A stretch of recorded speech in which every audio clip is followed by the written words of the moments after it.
नमस्कार, देश के पसंदीदा डिबेट शो राष्ट्रवाद में आपका स्वागत है। मैं हूं सुशांत सिन्हा। राष्ट्रवाद यानी देश से बढ़कर कुछ नहीं।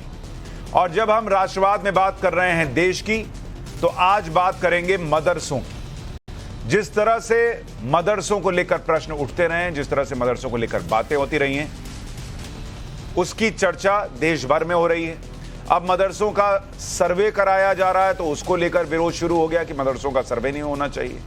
लेकिन प्रश्न इस बात का उठ रहा है कि मदरसों के सर्वे पर आप महाभारत तो कर रहे हैं, लेकिन कभी असम के अंदर मदरसों का या मदरसों से जुड़े लोगों का कनेक्शन आतंकवाद से, आतंकी संगठनों से निकल कर आता है और वहां मदरसे गिराए जाते हैं। अब सहारनपुर में मदरसे से एक आतंकी के गिरफ्तार होने की बातें निकल कर आ रही हैं और तस्वीरें आपके सामने हैं।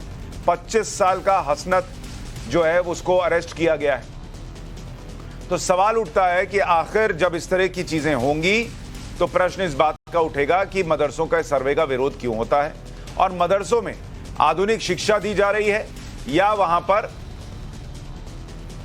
आतंक से जुड़ी चीजें जो हैं वो भी पढ़ाई जा रही है। यूपी के सहारनपुर में एक मदरसे से आतंकी संगठन अलकायदा का कनेक्शन सामने आया है। सहारनपुर के मदरसे से एक आतंकी को कल गिरफ्तार किया गया है।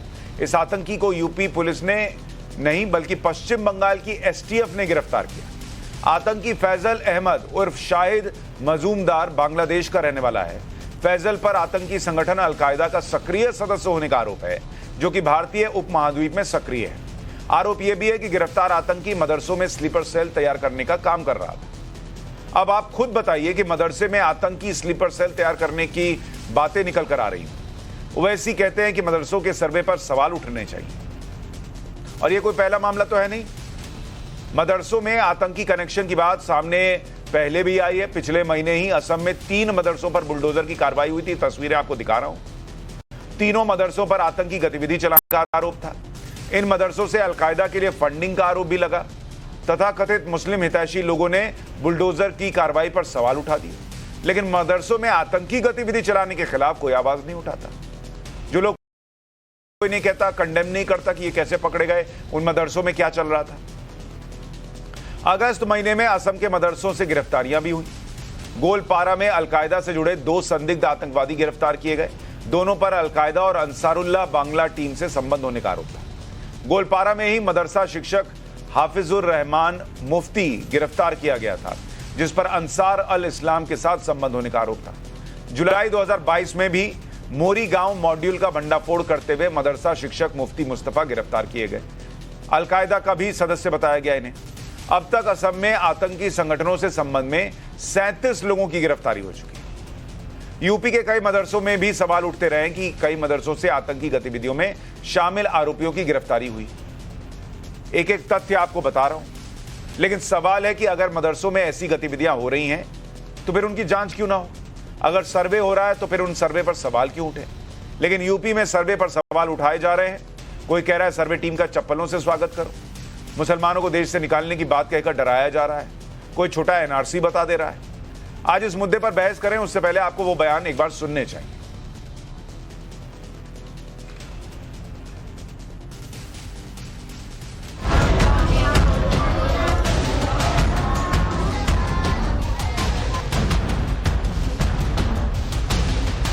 आप कहें कि साहब हम जो है प्राइवेट मदरसों का भी करेंगे, तो मैं मुसलमानों से एक अपील करना चाहता हूं, चप्पल जूतों से उनका स्वागत कीजिए। सर्वे सिर्फ अनएडेड मदरसों का क्यों हो रहा है? सर्वे आरएसएस के चलाए जाने वाले स्कूल्स का क्यों नहीं हो रहा है?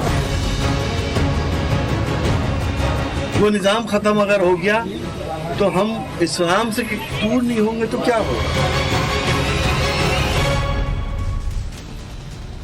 सर्वे पर सवाल उठाने वाले आतंकी की गिरफ्तारी पर चुप क्यों है? क्या ओवैसी अब खुलकर मदरसे से आतंकी की गिरफ्तारी पर बोलेंगे? सवाल साजिद रशीदी जैसे मौलानाओं से भी है कि सर्वे टीम का जूते चप्पल से स्वागत करने की भड़काऊ बयानबाजी करने वालों के मुंह से आतंकी की गिरफ्तारी पर अभी तक तो कोई बयान आया नहीं। ऐसे में राष्ट्रवाद में आज के सवाल है कि मदरसों में आधुनिक शिक्षा दी जा रही है या आतंक की ट्रेनिंग? जिहाद की प्रयोगशाला बन रहे हैं क्या अवैध मदरसे? सर्वे पर महाभारत, आतंक के अड्डे पर चुप्पी क्यों? और मदरसे से आतंकी गिरफ्तार हो रहे हैं, तो अब चुप क्यों हैं ओवैसी? इस पर चर्चा करने के लिए मौलाना वजाहत कासमी हमारे साथ जुड़ रहे हैं, मुस्लिम स्कॉलर हैं, थोड़ी देर में जुड़ जाएंगे। असगर खान वकील हमारे साथ जुड़ रहे हैं, मौलाना पीर अली कादरी मुस्लिम स्कॉलर जुड़ रहे हैं, विनोद बंसल वीएचपी के प्रवक्ता हमारे साथ थोड़ी देर में जुड़ जाएंगे, और शोएब जमई अध्यक्ष हैं इंडियन मुस्लिम फाउंडेशन के, वो भी हमारे साथ जुड़ रहे हैं। आप मेहमानों से चर्चा शुरू करूं उससे पहले एक बड़ी खबर आ रही है, वो दर्शकों को बता दूं। अमानतुल्लाह खान के घर पर एसीबी की रेड पड़ी है। अमानतुल्लाह के 5 ठिकानों पर रेड हुई है और पूछताछ के बाद एसीबी ये रेड कर रही है। तो ये बड़ी खबर आ रही है, दिल्ली में आम आदमी पार्टी के विधायक है अमानतुल्लाह खान, उनके घर पर एसीबी की रेड की जानकारी मिल रही है। उनके घर पर छापा पड़ा है, 5 ठिकानों पर छापा पड़ा है। पूछताछ हुई पहले और उसके बाद ये छापे पड़ने की बात जो है वो सामने निकल कर आ रही है। आम आदमी पार्टी पर भ्रष्टाचार के अलग अलग आरोप लगते रहे हैं, इसको लेकर सियासत भी होती रही है, लेकिन अब उनके एक और विधायक अमानतुल्लाह खान के घर एंटी करप्शन ब्यूरो की छापेमारी की खबर मिल रही है। 5 ठिकानों पर छापेमारी हुई है पूछताछ के बाद। अनुज हमारे सहयोगी थोड़ी और जानकारी देंगे। अनुज, कौन से 5 ठिकानों पर छापेमारी हुई है, कब हुई है, क्यों हुई है? जी देखिए, अमानतुल्लाह खान को आज पूछताछ के लिए बुलाया गया था। वक्फ बोर्ड में गलत तरीके से जो भर्ती की गई थी उस संबंध में दिल्ली एसीबी ने इस पूरे मामले में मामला दर्ज किया था और इसी मामले में आज उन्हें समन किया गया था, पूछताछ के लिए बुलाया गया था। पूछताछ के बाद एसीबी की टीम जो है करीब 5 जगहों पर छापेमारी कर रही है, जिसमें से उनके घर और दफ्तर जो है वो शामिल है। एसीबी सूत्रों का कहना है कि उन्हें कुछ चीजें वहां से बरामद हुई हैं, कुछ दस्तावेज मिले हैं, साथ ही साथ कुछ ऐसी चीजें बरामद हुई हैं जिसके बारे में अभी तस्दीक किया जा रहा है कि आखिरकार ये तमाम चीजें अमानतुल्लाह खान के पास कहां से मिली है। तो जाहिर तौर पर फिलहाल 5 जगहों पे एसीबी की टीम जो है वो छापेमारी कर रही है। चूंकि आज अमानतुल्लाह खान से पूछताछ के लिए उन्हें बुलाया गया था। 2 बजे के आसपास अमानतुल्लाह खान जो है एसीबी दफ्तर में पहुंचे, उसके बाद से ही उनसे पूछताछ की जा रही थी और उसी के बाद ये छापेमारी की जा रही है। जी, ये भी बताइए, इस पर आम आदमी पार्टी का कोई रिएक्शन आया है? देखिए, अभी तक तो आम आदमी पार्टी का कोई रिएक्शन नहीं आया, लेकिन कल जिस तरीके से एसीबी ने जब सम्मन दिया था अमानतुल्लाह खान को एसीबी दफ्तर में आने के लिए, उस दौरान अमानतुल्लाह खान ने खुद ट्वीट किया था और उनका ये कहना था कि वक्फ बोर्ड का उन्होंने दफ्तर बनाया है जिसको लेकर एसीबी जो है वो उन्हें बुला रही है। जाहिर तौर पर वो निशाना साधना चाह रहे थे, क्योंकि अक्सर ये देखने को मिलता है कि जब भी आम आदमी पार्टी के किसी नेता या किसी मंत्री पर जांच एजेंसी का शिकंजा कसता है तो आम आदमी पार्टी की तरफ से इस तरीके का तंज जो है वो जरूर कसा जाता है। लेकिन फिलहाल जो रेड चल रही है उस रेड के बाद अभी फिलहाल कोई आम आदमी पार्टी का रिएक्शन नहीं आया है। बहुत शुक्रिया आपका इस पूरी जानकारी के लिए। रेड चल रही है और उस पर हम और जानकारी के लिए आपके पास लौटेंगे। फिलहाल हम डिबेट की शुरुआत कर रहे हैं। तमाम मेहमान हमारे साथ जुड़ गए हैं। वजाहत कासमी साहब, जैसे ही मदरसों का सर्वे शुरू हुआ हंगामा शुरू हो गया था, लेकिन पहले असम, अब उत्तर प्रदेश, जहां से मदरसों से ऐसे लोग पकड़े जा रहे हैं जिनका टेरर मॉड्यूल से कनेक्शन मिल रहा है, तो क्या मदरसों में कुछ ऐसा चल रहा है जिसको लेकर चिंता होनी चाहिए और ये सर्वे होने चाहिए? सर्वे पर सवाल उठाने वालों पर भी प्रश्न पूछा जाना चाहिए। देखिए मेरे भाई, मदरसों में ऐसा क्या चल रहा है ये तो मैं कुछ नहीं बता सकता। मैं खुद मदरसों से पढ़ के आया हूँ और मदरसों का दामन हमेशा साफ रहा है। लेकिन ये सर्वे से टेंशन क्यों है और किसको है, इस पर हमें टिप्पणी ज़रूर करनी चाहिए और इस पर गौर भी करना चाहिए। दरअसल क्या हुआ है कि पिछले एक लंबे टाइम से कुछ मदरसे और कुछ मौलाना संगठित होकर के पूरी दुनिया पर उन्होंने शिकंजा कसा।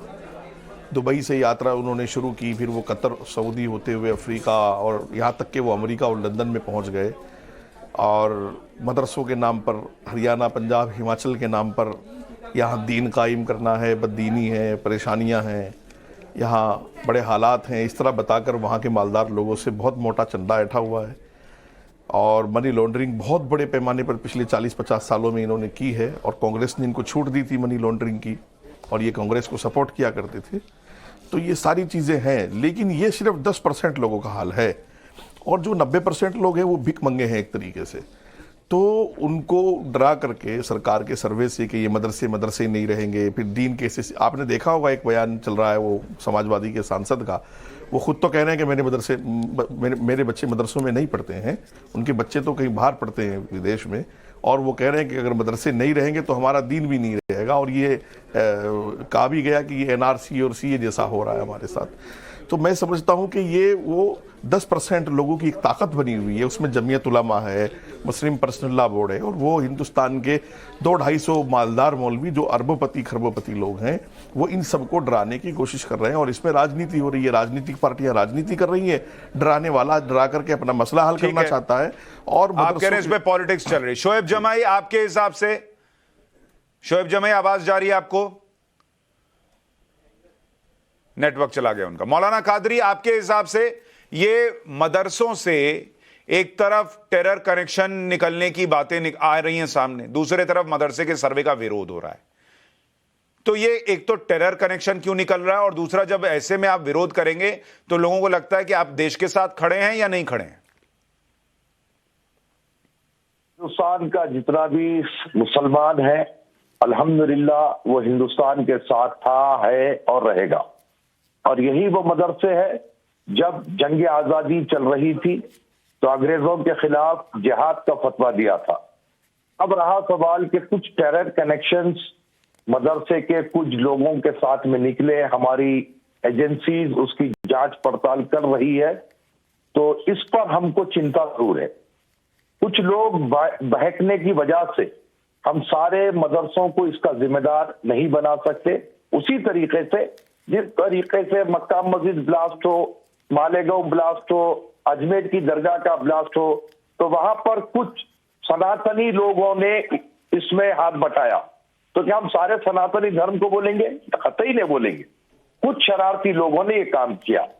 अब रहा सवाल साहब सर्वे के ऊपर मुझे इसलिए आपत्ति नहीं है कि मदरसे में क्या सुविधाएं है, क्या सुविधाएं नहीं है। योगी सरकार अगर कुछ मदरसों के लिए करना चाहती है तो उसका वेलकम करना चाहिए कि भाई बेंच नहीं है, वहां पीने के पानी की सुविधा नहीं है, अगर कंप्यूटर नहीं है और भी कुछ चीजों की कमी है, तो हुकूमत सर्वे करते हुए अगर मदरसों की इमदाद करना चाहती है, उसमें मॉडर्न टेक्नोलॉजी, मॉडर्न तालीम लाना चाहती है, तो इस पे बम पुकारे की जरूरत नहीं है। लेकिन आप जिस हैदराबाद में बैठे हैं सर, उसी हैदराबाद के सांसद कहते हैं असदुद्दीन ओवैसी की ये तो छोटा NRC है। देखिए साहब, वो एक नेता है, वो एक सांसद है, तो वो अपने हिसाब की बात करेंगे। मैं एक धार्मिक आदमी हूं, और पर सर उस नेता की फॉलोइंग है ना सर, वो नेता जब कहेगा कि अरे ये तो छोटा NRC ला रहे हैं, तो 4, 5, 10, 50, 100, 10,000 लोग कम से कम मुसलमानों में भी तो भयभीत होंगे ना कि ये मेरा नेता कह रहा है तो सही कह रहा होगा। नहीं, हम आपके साथ में बैठे हैं ना सर, टीवी चैनल पर आपके जरिए अपनी आवाम को जो है वजाहतें दे रहे हैं, और अल्हम्दुलिल्लाह बहुत सारी बातें हिंदुस्तानी मुसलमानों को समझने भी आ रही है। ज्ञान व्यापी के मसले में आप देख लीजिए, बहुत सारा मुसलमान अब ये चाह रहा है कि संवाद के जरिए मामला हो। ये बात हमने की थी, PFI को बैन करने पर काफी लोग पुकारा कर रहे थे, लेकिन आज लोगों को समझ में आ रहा है कि PFI को बैन करना चाहिए। तो सर आज आप ये भी बोल दीजिए टीवी पर, ओवैसी झूठे आदमी है, उन पर ज्यादा विश्वास ना करे इस देश का मुसलमान। ना साहब, देखिए ये बात एक सांसद के बारे में मैं कैसे कह सकता हूं? सांसद झूठ नहीं बोल सकता, ये थोड़ी बात है। सांसद भगवान थोड़ी हो गया सर। एक सांसद के बारे में कैसे बोलूं ये बात? अरे सर, सांसद हैं तो इंसान भी तो है ना सर। झूठ बोल रहे हैं ना सर, छोटा NRC नहीं है आप जानते हैं, तो बोलने में क्या है? सांसद भगवान थोड़ी है, बोल दीजिए। आपके दर्शकों के साथ सर देखिए, मैं खुल के बोलता हूं, मौलाना कादरी सच बोल रहे हैं, ये सच्चे आदमी है। आप बोलिए कि इस देश के लिए ओवैसी खतरा है, झूठे आदमी है, मुसलमानों को बच के रहना चाहिए। ना साहब, वो एक संवैधानिक पद पर है, वो एक सांसद है, वो संविधान। अरे सर, इस देश के PM को लोग क्या क्या बोल के चले जाते हैं, वो तो फिर भी एक सांसद है। गलत करते हैं। अगर हमारे वजीर आजम को, अगर हमारे प्रधानमंत्री को अगर कोई अभद्र भाषा का इस्तेमाल करता है तो कतई गलत है, कतई नहीं करना चाहिए।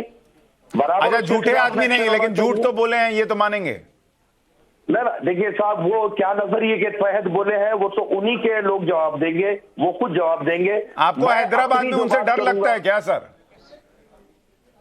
मैं अपनी बात करूंगा। और कादरी भाई, आप हैदराबाद में रहते हैं इसलिए उनसे डरते हैं क्या? ना साहब, डर तो हम सिर्फ अल्लाह से है और किसी का डर नहीं है। तो बोल क्योंकि दीजिए कि ये आदमी मौत झूठ बोला देने वाला है। अल्लाह सर, है। देश के लिए जरूरी है कि देश का मुसलमान जाने कि ओवैसी ने झूठ बोला है, ये छोटा एनआरसी नहीं है सर्वे मदरसों का। नहीं, देखिए वो एक बैरिस्टर है, मैं आपसे फिर एक बार कह रहा हूं, वो एक बैरिस्टर है और वो क्या नुक्ते नजर से बोले हैं, आप उनसे ही बात करें तो बेहतर होगा। रहा सवाल मेरा, आप मुझे हिंदुस्तान का दौरा कराइए, मैं यूपी में खड़े रहकर ये बोलूंगा कि अगर कोई मदरसे का सर्वे हो रहा है उनका वेलकम करो और हमारे मदरसों में क्या कमी है उसको दूर करो, हुकूमत की सपोर्ट लो। ठीक है विनोद बंसल जी, आपके हिसाब से ये मदरसों का आतंकी कनेक्शन जो बीच बीच में कहीं कहीं से खबरें आ रही हैं, क्यों आ रही हैं, और सर्वेस का जो लोग विरोध कर रहे हैं वो क्यों कर रहे हैं? देखिए, दो तीन बातें हैं कि एक तो विरोध करने वाले ऐसे मौलाना जो कि उलेमा काउंसिल के अध्यक्ष हैं, जो कथित उलेमा काउंसिल के अध्यक्ष हैं, मुझे लगता है सबसे पहले तो हमारे पैनल में बैठे हुए सभी मुस्लिम उलेमाओं को उसका न सिर्फ खंडन करना चाहिए बल्कि मर्दन करना चाहिए कि ऐसे आखिरकार सरकारी अधिकारियों को जूते चप्पल से स्वागत करने की बात उसके मुंह में आखिर आई कैसे? या तो आप उसको धर्मगुरु नहीं, धर्म का शैतान बोलिए उसको। ये उसको देश में रहने का अधिकार नहीं है ऐसे व्यक्ति को। आप देखिए, जो व्यक्ति सरकारी अधिकारियों पर आक्रमण करने की मुस्लिम यूथ को भड़काता हो, ऐसे व्यक्ति के खिलाफ क्या कार्रवाई होनी चाहिए? मुझे लगता है ये दोनों तीनों उलेमा बैठ करके इस बात को आज क्लियर कर दें। ये कम से कम, ठीक है, मैं मानता हूं कि ये ओवैसी के विरुद्ध नहीं बोलेंगे, लेकिन कम से कम ऐसे खतरनाक मौलाना जो भड़काऊ मौलाना है, उन मौलाना के खिलाफ तो जरूर बोलना चाहिए। अगर ये नहीं बोलते तो मैं यही कहूंगा कि इस्लाम के अंदर ये सबकी मान्यता है, ऐसी भाषा की और इस तरह की बातों को। एक बात। दूसरी बात ये, जो आपने आतंकी कनेक्शन की बात करी, तो देखिए आतंकी कनेक्शन कोई नई बात नहीं है। मदरसों के अंदर क्या क्या नहीं होता है। कुछ उदाहरण आपको ध्यान में होगा कि प्रयागराज और कानपुर के दंगों में जो आतंकी पकड़े गए थे, उनका कनेक्शन आतंकवाद से मदरसे से था।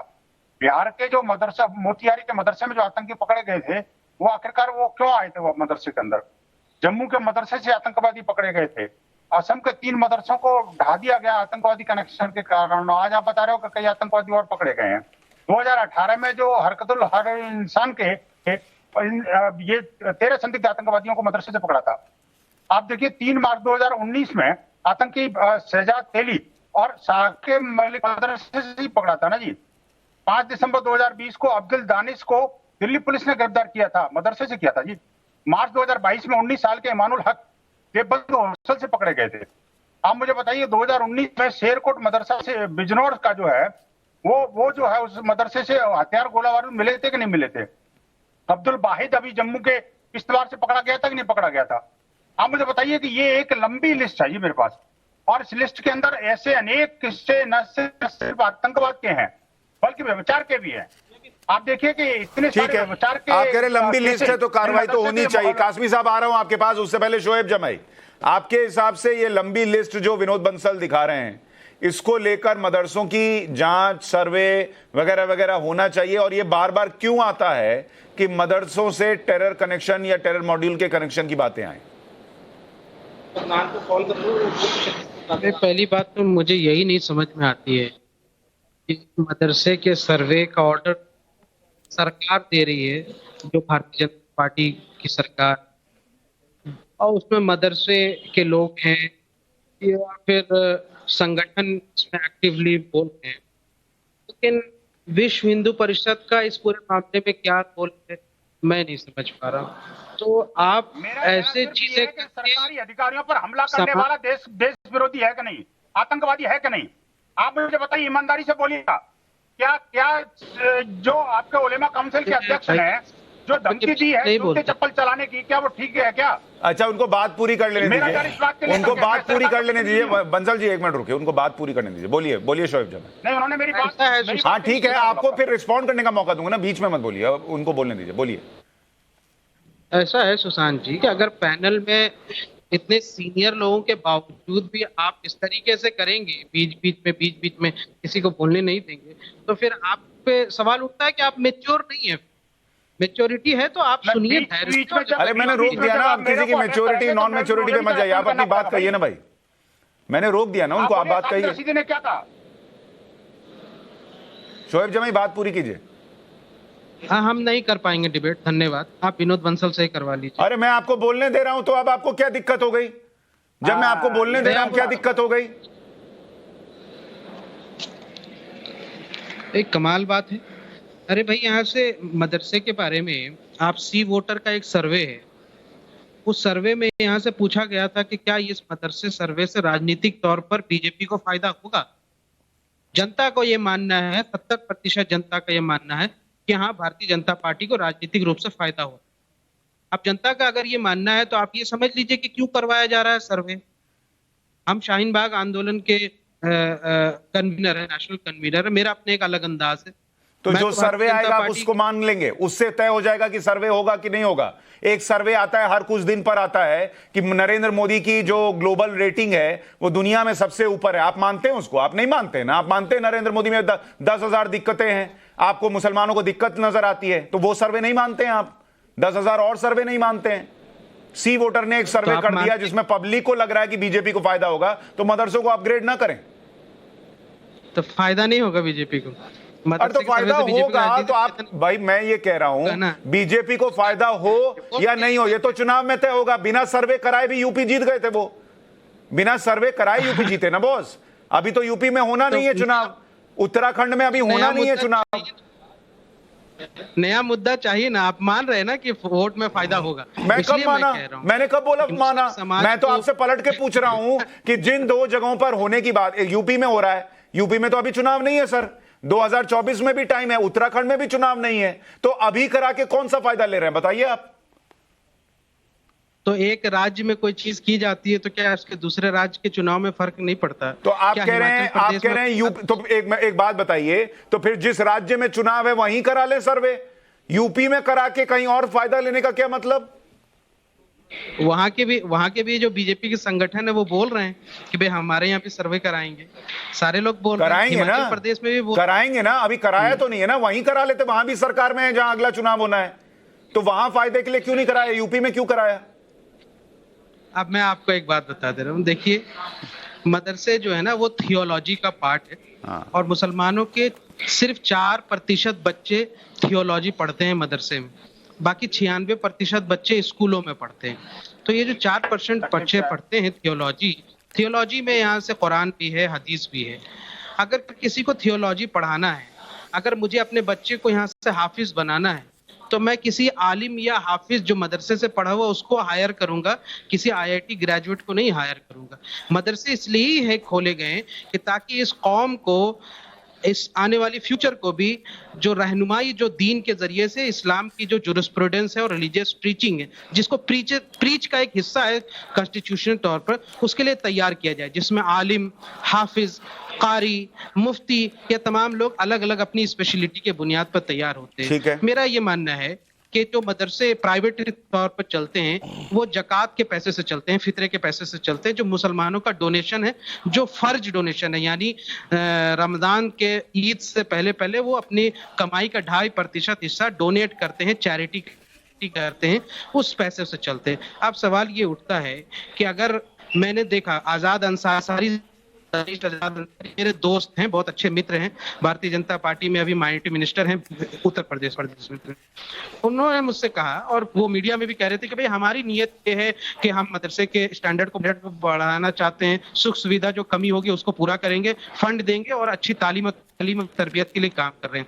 लेकिन जो आपने एजेंडा, आपने जो अपनी पैकेज में चलाया वो ये कहा कि चूंकि मदरसे यहाँ से आतंकवाद का अड्डा बन रहे हैं इसलिए सर्वे किया जा रहा है। तो आपकी और मंत्री जी के बातों में तो बहुत फर्क है। ये बात पर शंका पैदा होती है। अब अगर मैं आपसे कहूं, नहीं, अगर मैं आपसे कहूं, एक मिनट शोएब जमाई जी, अगर मैं आपसे कहूं कि आपको मैं थोड़ी देर के लिए शो से कहता हूं कि आप बाहर होइए, लाइव चल रहा है, इसका पीछे से रिकॉर्डिंग देखिए और फिर मुझे बताइए कि कहां पर यह लाइन कही गई है कि आतंकवादी कनेक्शन निकल रहा है इसलिए सर्वे हो रहा है, और अगर नहीं ढूंढ पाइएगा तो फिर आप आके शो में माफी मांगिएगा। ये लाइन आपको निकाल कर देनी होगी कि मैंने कहा है कि आतंकी कनेक्शन निकल रहा है इसलिए सर्वे हो रहा है। मैंने ये कहा एक तरफ आतंकी कनेक्शन निकल रहा है, दूसरी तरफ सर्वे का विरोध हो रहा है। यही तो बात है। आपने अपने पूरे पैकेज में सिर्फ वो मुद्दों को उठाया जिसमें गिरफ्तारियों की बात हुई। आपने पूरे पैकेज बिल्कुल में हुई, कहीं नहीं उठाया कि मदरसे में बिल्कुल। तो यही तो कह रहा हूं सर कि एक तरफ मदरसों पे प्रश्न उठ रहे हैं, दूसरे तरफ सर्वे का विरोध हो रहा है। ये पूछा जा रहा है आपसे कि मदरसों का कनेक्शन क्यों निकल रहा है, और जो लोग विरोध कर रहे हैं वो इसी कनेक्शन की वजह से विरोध कर रहे हैं क्या? ये प्रश्न है। ये नहीं कहा जा रहा कि सर्वे ये है इसलिए हो रहा है। ऐसा है सुशांत जी, आप मित्र हैं, जो जनता 65% जनता है ना जो बीजेपी के साथ नहीं है, 65% बहुत बड़ी मेजॉरिटी होती है। वो इस बात को समझती है कि एजेंडा क्या होता है और नीयत क्या होती है। मैं कह रहा हूँ आपके जो मदरसे जो सरकार के अंदर हैं, जो सरकार के शोएब जमाई आज आप एक भी जवाब नहीं दे पा रहे हैं। आप उस सर्वे शोएब जमाई आज आप एक भी जवाब नहीं दे पा रहे हैं। पहले इसका फायदा लेने के लिए हुआ, उस सवाल का जवाब आप नहीं दे पाए। अभी आप मदरसों का आतंकी कनेक्शन निकल रहा है और जो विरोध कर रहे हैं उनका क्या उससे कनेक्शन है, इसका जवाब नहीं दे पाए। और जब जवाब नहीं दे पा रहे हैं तो गोल गोल घुमा रहे हैं। कासमी साहब, क्या अगर आतंकी कनेक्शन निकल रहा है, कहीं निकले, एक निकले, दो निकले, चार निकले, और बंसल साहब ने तो पूरी लिस्ट पढ़कर सुना दी, तो जो लोग विरोध कर रहे हैं सर्वे का, उनसे प्रश्न ना पूछा जाए कि तुम क्यों विरोध करते हो जी? इसी वजह से विरोध करते हो कि कहीं से अगर सर्वे के दौरान कुछ और तो नहीं निकल आएगा? तो यह प्रश्न गलत है क्या? देखिए सुशांत भाई, कई सवाल इकट्ठे हो गए हैं जब से मैं बात सुन रहा हूं।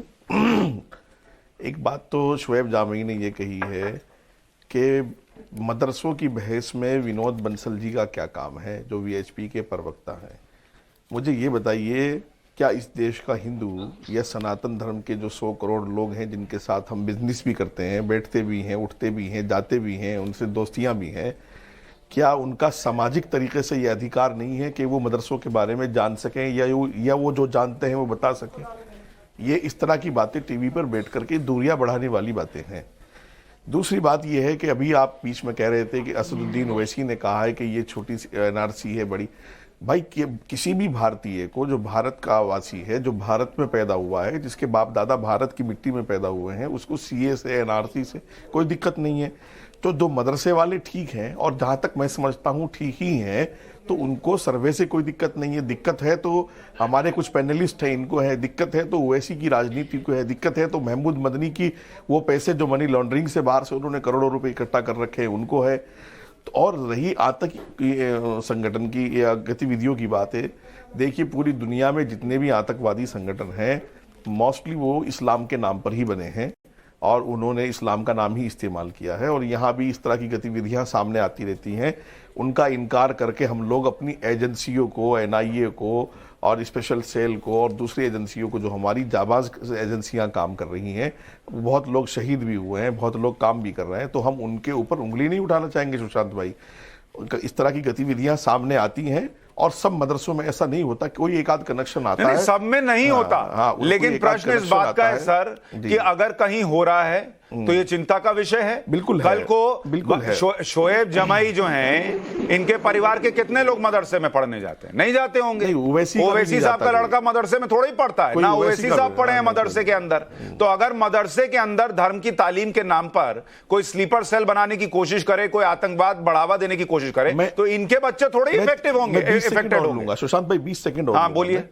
दरअसल ये कुछ लोगों को तकलीफ हो रही है जो आपकी टीवी पर आ गए। जैसा अभी आपने मौलाना कादरी से एक सवाल किया कि आपको ओवैसी की बात सही लगती या गलत। चूंकि मौलाना कादरी टीवी पर एक चेहरा है और वो पीस की और अमन की बातें करते हैं, लेकिन वो ओवैसी की बात को जो है उसका जवाब नहीं देंगे आपको, चूंकि वो उसकी राय से इत्तिफाक रखते हैं।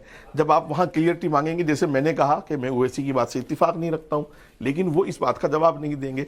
सर्वे को आप किसी को तकलीफ नहीं है, सब सर्वे शुरू भी हो गया है। जैसा जूते मारने वाली बात भी आई है सर्वे में, एक मौलाना ने कहा कि जूते मार देंगे, ये कर देंगे, वो कर देंगे। मैं उसका बहुत बार, कई बार उसका विरोध कर चुका हूं। दरअसल एक सीएम ने जो आदेश जारी किए हैं वो आप आदेश पढ़िएगा, उसमें डीएम कमेटी बनाएंगे, एसडीएम लेवल के अधिकारी होंगे। तो अगर हम इन अपने अधिकारियों को जो रात दिन हमारी खिदमत में और सेवा में खड़े हैं, इनको जूते से हम स्वागत करेंगे, तो हमारे से ज्यादा जलील और इन लोगों से ज्यादा कमीना कोई नहीं हो सकता। हमें उनका फूल मालाओं से स्वागत करना है, ठीक है, उनका सहयोग करना है। और एक मिनट, कादरी साहब आपके पास आ रहा हूं, उससे पहले शोएब जमाई आप जवाब दें। उनका कहना है किसी को दिक्कत नहीं है, आप जैसे लोगों को दिक्कत है, और अगर कोई टेरर कनेक्शन निकला है कहीं पर तो क्यों जांच नहीं होनी चाहिए? पहली बात तो ये है कि जहाँ तक मदरसे से मुस्लिम समाज में मैक्सिमम तौर पर ये मानना है कि अगर उसके 2 बेटे हैं या 3 बेटे हैं तो वो चाहते हैं कि एक बेटा उसमें से हाफिज या आलिम बने और बाकी डॉक्टर इंजीनियर बने। ये एक परसेप्शन बन गया, ये एक निजाम बन गया। मेरे 2 बेटे, मैं चाहता हूँ मेरा एक बेटा हाफिज और आलिम बने और दूसरा बेटा डॉक्टर बने, क्योंकि मुसलमानों के लिए दीन और दुनिया दोनों इंपॉर्टेंट है।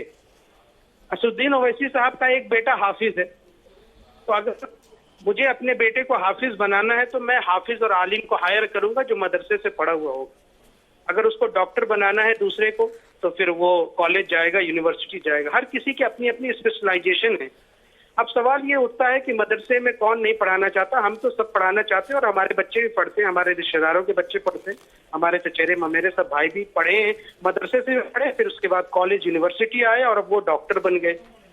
और इसी तरीके से जामिया यूनिवर्सिटी के अंदर, जिस यूनिवर्सिटी आप कहाँ से पढ़े, वहाँ एक ब्रिज कोर्स चलाया जाता है।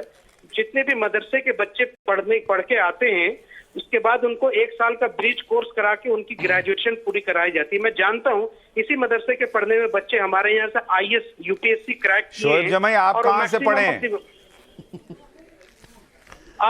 मैं तो भाई दयानंद, आपको पता है मैं DAV स्कूल से पढ़ा हूँ। फिर मदरसे जो हमारे मकतब चलते थे, मस्जिद के अंदर जो मकतब चलते थे वहाँ मकतब में भी पढ़ने जाते थे हम। और उसके बाद फिर DAV से पढ़ने के बाद कहाँ से पढ़े? यूनिवर्सिटी DAV के बाद कहाँ से पढ़े? कॉलेज MS रमाया यूनिवर्सिटी से graduation, post graduation Jamia Millia Islamia और IIT दिल्ली से PhD किया हमने। तो और उसके बाद फिर विदेश चले गए? फिर विदेश चले गए? नहीं, विदेश चले गए, फिर अमेरिका से वापस आए, फिर आपके साथ ही है। हाँ, फिर मेरे साथ हैं। तो मदरसे में कुछ नहीं किया, कुछ नहीं पढ़ा आपने? पढ़ा ना, पढ़ा। जब हमारे मस्जिदों के मकतब जो चलते हैं, मस्जिदों के, तो मदरसे के लिए कोई योगदान दिया आपने? आए तो मदरसों में जाके पढ़ाया आपने कि मैं विदेश से पढ़कर आया हूं, मैं तुम्हें पढ़ाता हूं? नहीं पढ़ा, बिल्कुल योगदान दिया, कुछ नहीं योगदान दिया। मैं आपको जानता हूं बहुत अच्छे से, आप बात घुमाएंगे अभी। कुछ योगदान आप नहीं दिए। मैं आपसे मेरी मित्रता है, मैं आपके रग रग से वाकिफ हूं। अभी आप गोल घुमा देंगे कि आपने बहुत योगदान दिया, 0% योगदान दिया होगा। यही मैं कह रहा हूं। आपको शायद इस बारे में नहीं पता है, हम लोग मदरसे से जुड़े हैं और इस वक्त हमारे संगठन और हम बाकायदा पर्सनली कई मदरसों में फेलोशिप स्टूडेंट को देते हैं जो मदरसे से ब्रिज कोर्स करने के लिए जामिया मिलिया इस्लामिया। मैं ये कह रहा हूँ, कोई मदरसों को डाउट नहीं कर रहा, मदरसे चलाइए, मदरसे बहुत अच्छे से चलाइए। हम लोग तो ये चाह रहे हैं। आप लोग पता नहीं क्यों मदरसे के सर्वे से घबरा रहे हैं। मैं ये कह रहा हूं, मदरसे से अगर टेरर कनेक्शन निकलता है तो ये धुल जाना चाहिए, कहीं से ना निकले। आपके DAV से निकला है कभी कोई टेरर कनेक्शन? आप DAV में पढ़े हैं, आज तक आपने DAV में सुना है कि DAV के किसी स्कूल का टेरर कनेक्शन निकल आया? अरे भाई, वैभव रावत जो बंबई में यहाँ से हथियारों के साथ पकड़ा गया, वो भी तो किसी स्कूल से या आश्रम से। अरे भाई, किसी स्कूल से पढ़ के, अरे भाई आप बात नहीं समझ रहे हैं। किसी स्कूल से पढ़ के निकलना और उस मदरसे में रहते हुए स्लीपर सेल तैयार करना, ये 2 अलग चीजें होती हैं। जीवन में कोई ना कोई तो कहीं ना कहीं से पढ़ेगा ही। वो तो स्लीपर सेल से ही निकला था। गोडसे भी यहाँ से मदरसे से तो नहीं पढ़े थे, शादी प्रज्ञा भी मदरसे से नहीं पढ़ी थी। आपके पास कुछ नहीं बचता तो गोडसे ले आते हैं। नहीं, अभी भागलपुर में जो लड़कों कादरी साहब आज शोएब जमाई की बैटरी डाउन है, इनके पास कोई जवाब नहीं है। मेरे शो में अक्सर इनके साथ ऐसा ही होता है। कादरी साहब, अब आप जवाब दीजिए। आप पर एक आरोप लगाया कासमी साहब ने कि आप ओवैसी को खुलकर विरोध नहीं कर रहे हैं क्योंकि आप भी वही अंदर ही अंदर मानते हैं। सुशांत जी, सबसे पहले ये मैं कह दूं आपसे कि हमारे अपने दीन की बुनियाद दीनी मदारिस है। यहीं से हमारे पास इमाम, मौलवी, कामिल, हाफिज कुरान निकलते हैं जो हम मरने के बाद हमारी जनाजे की नमाज पढ़ाएंगे और हमारी आने वाली नस्लों को दीन की तालीम देंगे।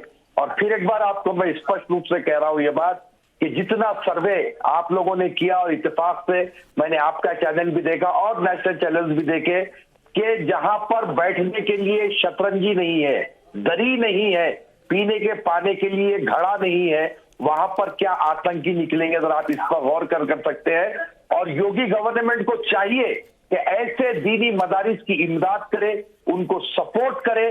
कॉम्पिटिटिव दौर होने की वजह से उनको कंप्यूटर इंग्लिश इसमें कादरी भाई मैं एक चीज ऐड कर दूं, कादरी सर मैं एक छोटी सी चीज ऐड कर दूं। आपने कहा ना दरी है, ना बैठने की जगह है, ना कुछ है, मतलब बड़ा अभाव है, तो वहां से क्या आतंकी निकलेंगे मुझे नहीं पता। और मैं ये नहीं कह रहा कि वहां से आतंकी निकलेंगे ही, लेकिन मैं आपको एक उदाहरण देता हूं कि वो जो एक आतंकी जिसको हिंदुस्तान का हर आदमी पहचानता है, जिसका नाम जानता है, और वो है अजमल कसाब, वो इससे भी बुरी हालत में पाकिस्तान में रहता था सर, इससे भी बुरी हालत में, और उसको बना दिया ना टेररिस्ट सर। तो बुरी हालत में रहने वाले ज्यादा उनके पास ये गुंजाइश होती है कि उनका ब्रेन वॉश करो, उनको कोई लालच दो और उनको आतंक की तरफ धकेल दो। नहीं सुशांत जी, जो बिलो पॉवर्टी लाइन होते हैं उनको ग्रैब करना बहुत आसान होता है, इसमें कोई शक नहीं है। इसीलिए हम चाहते हैं कि हमारे भारत में हर कोई सक्षम रहे, हर कोई तालीम हासिल करे, वो काम कारोबार से लगे। और हमारे खासमी साहब ने कहा तो उनको भी मैं ये बात अर्ज कर दूं कि देखिए साहब, विरोध करना ही कोई जरूरी नहीं है। मैं आज चैनल पर बैठकर योगी जी की तरफ से जो सर्वे किया जा रहा है, मैं सारे हिंदुस्तान के मुसलमानों से ये बात को कह रहा हूं कि सर्वे के पीछे कोई भी राजनीतिक लाभ के लिए वो काम नहीं हो रहा है। हमारे पास जो चीजों की कमी है, जो मदरसों में सुविधाएं नहीं है, इस सर्वे के बहाने उन सुविधाओं का मुतालबा करो, मैं ये कह रहा हूं। तो रहा सवाल के विरोध करके ही मैं बात करूं, ये कोई जरूरी नहीं है। ओवैसी साहब की लाइन एक अलग है, नहीं कादरी साहब मैं आपकी, चलिए कादरी साहब काम कर रहा हूं, कादरी भाई काम कर रहे हैं। आ रहा हूं बंसल जी। कादरी साहब मुझे एक बात बताइए, अगर देश जैसे अभी ओवैसी कह रहे थे कि मदरसों का सर्वे हो रहा है तो फलाने स्कूल का भी हो, फलाने स्कूल का भी हो, फलाने स्कूल का भी हो, अगर टेरर कनेक्शन फलाने ढिमकाने सारे स्कूल का निकले तो मैं कह रहा हूं कि उन पर भी कुछ सवाल पूछे जाने चाहिए। लेकिन अगर उनका नहीं निकल रहा और अगर टेरर कनेक्शन या स्लीपर सेल बनाने की बात मदरसों की निकल के आ रही है तो मदरसों पर ही प्रश्न पूछेंगे ना सर, और ये क्यों हो रहा है? नहीं, ये बात आप कह रहे हैं सर, तो महल जी ये भी बता दीजिए कि मालेगांव के ब्लास्ट में इन्वॉल्व कौन थे सर? मक्का मस्जिद के ब्लास्ट के इन्वॉल्व में कौन थे? अजमेर की दरगाह का ब्लास्ट किसने किया? इन्वॉल्वमेंट से मतलब नहीं होता। नहीं पर सर उसमें अभी भी उसमें आप जिनको बता रहे हैं इन्वॉल्व कौन थे, उनको लेकर वर्डिक्ट क्या आया ये भी बताइए दर्शकों को। देखिए सर, वर्डिक्ट एक अपनी जगह है। और क्या वो किसी स्कूल में स्लीपर सेल चला रहे थे? वर्डिक्ट एक जगह है, वर्डिक्ट ही तो असली चीज है सर। वर्डिक्ट अपनी जगह है, इनका वर्डिक्ट इंपॉर्टेंट है ना जी। मस्जिद ब्लास्ट में तो हम खुद यहाँ पर भुगते हैं वो तमाम चीजें। ठीक है बंसल साहब वो कह रहे हैं ऐसे मामलों में जो नाम आए उस वजह से कहा जा रहा है और दूसरे स्कूलों का भी सर्वे कीजिए, वहां पर देखिए क्या कनेक्शन है। एक सुल्तान जी दो बड़े महत्व की इसमें सामने आए। एक तो मुझे बड़ा ताज्जुब हुआ कि मौलाना कादरी हो या दूसरे जो साइंदबागी जो मोहतरम हो, उन्होंने जो दोनों ने किसी ने भी अभी तक जो है ना उस तो मौलाना की मजम्मत नहीं करी जो इसका चप्पल बरसा रहा था सरकारी अधिकारियों पर। आपके जैसे एक नेशनल डिबेट में सिर्फ एक व्यक्ति ने कहा कि ये गलत है। ये बड़ा दुर्भाग्य है कि इन्होंने क्यों नहीं कहा कि जो जूते चप्पल सरकारी अधिकारियों पर बरसाने की बात कर रहा है उसको गोली क्यों नहीं मरवा देनी चाहिए आखिरकार। गोली का आप गजब बात कर, गोली मार देंगे आप भी एक्सट्रीम चले गए। उसने चप्पल जो आप गोली मार देंगे, गोली थोड़ी मारेंगे सर, उठा के केस कर दीजिए, गोली मार दीजिएगा। हमें मारने के लिए हम पर उठी हुई है जी। मैं यही देखना चाह रहा था, यही देखना चाह रहा था कि मेरी बात को कोई झेल पाता कि नहीं झेल पाता। आप देखिए कि मैं जब मजम्मत की बात कर रहा था तो किसी के मुंह में से आवाज नहीं निकली, और जब गोली मारने की बात आई तो सब लोग चिल्ला पड़े। अरे भाई गोली मारने का मतलब क्या है? देखिए गोली मारने का मतलब क्या है? मेरा मतलब उसकी भावना को गोली मारिए ना, उसके विचार को गोली मारिए ना, उस तंत्र को गोली मारिए ना। कादरी साहब आपको जवाब देना चाह रहे हैं, एक मिनट रुकिए। कादरी साहब जवाब दीजिए, आप कुछ कहना चाह रहे हैं? बिल्कुल देना चाहूंगा। अच्छा वो कह रहे हैं बात पूरी कर लेने दीजिए फिर जवाब दीजिएगा। बोलिए बंसल साहब बोलिए। मैं कहता देखिए बार बार ये माली हालत का रोना रो करके और जो सर्वे है उस पर प्रश्न लगाते हैं। मैं कहता हूं माली हालत के लिए जिम्मेदार कौन है भाई? मदरसे बनाने वाले ना। कौन जिम्मेदार है? जो हम 5 हमारा 25 पैदा करते हैं, कौन जिम्मेदार है? जो करोड़ों रुपए तो जो उसमें मस्जिद और मदरसों पर खर्च कर देते हैं। आप देखिए कि अभी कल ही आपकी रिपोर्ट आई थी, जो मदरसा वक्फ बोर्ड की जो रिपोर्ट जमीनों के बारे में बात हुई थी, उसमें साफ साफ ये पता लगा था कि दुनिया भारत के अंदर तीसरा सबसे बड़ा लैंड ग्रेबर अगर कोई है तो वक्फ बोर्ड है। आप देखिए भारत का सबसे धनी जो तंत्र है कोई, अगर कोई जिसके पास सर्वाधिक पावर है तो भारत सरकार के पास ही पावर नहीं है, वो वक्फ बोर्ड के पास पावर है। इसके बावजूद भी गरीब बोलते हैं अपने आप को। मुझे बताइए प्रॉपर्टी को कब्जा करके पूरे ठीक है, आ रहा हूं शोएब भाई, 1 मिनट पहले कादरी साहब जवाब देंगे। कादरी साहब बोलिए, कादरी साहब बोलना चाह रहे, बोलिए। मदरसे वहां खोल रहे हैं जहाँ पर मुसलमान नहीं है। ठीक है, वहां पर करोड़ों रुपए कहां से आ रहे हैं भाई? सुन लीजिए, क्या फौरन अब बंसल साहब सुन लीजिए, बंसल साहब सुन लीजिए, कादरी साहब बोलिए। बंसल साहब, आपने कहा कि साजिद रशीदी साहब ने जो कहा, मैं आपके सामने और सारी हिंदुस्तान के सामने ये बात कह रहा हूं कि साजिद रशीदी साहब के हम बयान का खंडन करते हैं, बल्कि कोई कानूनी कार्रवाई हो सकती है तो कीजिए, लेकिन साथ ही साथ नहीं हो सकती है क्या? आपको लेटर लिखना चाहिए। सुन लीजिए, आपको आपके काउंसिल की तरफ से पत्र भेजते उत्तर प्रदेश सरकार को। मैंने लिखा है, जरूर आप भी लिखिए ना। जरूर मैं कहता हूँ आप भारत सरकार को कहिए कि इसको, इस व्यक्ति को तुरंत जेल के अंदर डालिए और थोड़ा संयम रखो मेरे भाई। अरे बंसल साहब 1 मिनट रुकिए, बंसल साहब एक बार वो कंप्लीट कर ले, बोलिए बोलिए कादरी साहब। और रहा सवाल साहब वक्फ बोर्ड की, आप प्रॉपर्टीज की बात कर रहे थे, ये हमारी बदबख्ती है साहब कि करोड़ों रुपए की, एकड़ों की जायदादें कब्जा कर ली गई। कई ऐसे सरकारी जो है वहां पर विभाग बने हुए जो वक्फ बोर्ड की प्रॉपर्टी है, कई ऐसे लोग हैं जो करोड़ों रुपए की प्रॉपर्टी खा के बैठ गए। हैदराबाद में लैंको हिल जो है 5000 करोड़ की प्रॉपर्टी गवर्नमेंट खा के बैठ गई वाईएसआर के दौर में। पूरे गांव का कब्जा लिया क्या बात कर रहे हैं सर? पूरे शहर कब्जा लिए। दिल्ली के अंदर 123 की प्रॉपर्टी को कब्जा करके वक्फ बोर्ड बैठा हुआ है। भारत सरकार की अरबों रुपए की जमीन को कब्जा करके बैठा हुआ है। आप बताइए, मुझे बताइए उन जमीन का क्या हो रहा है?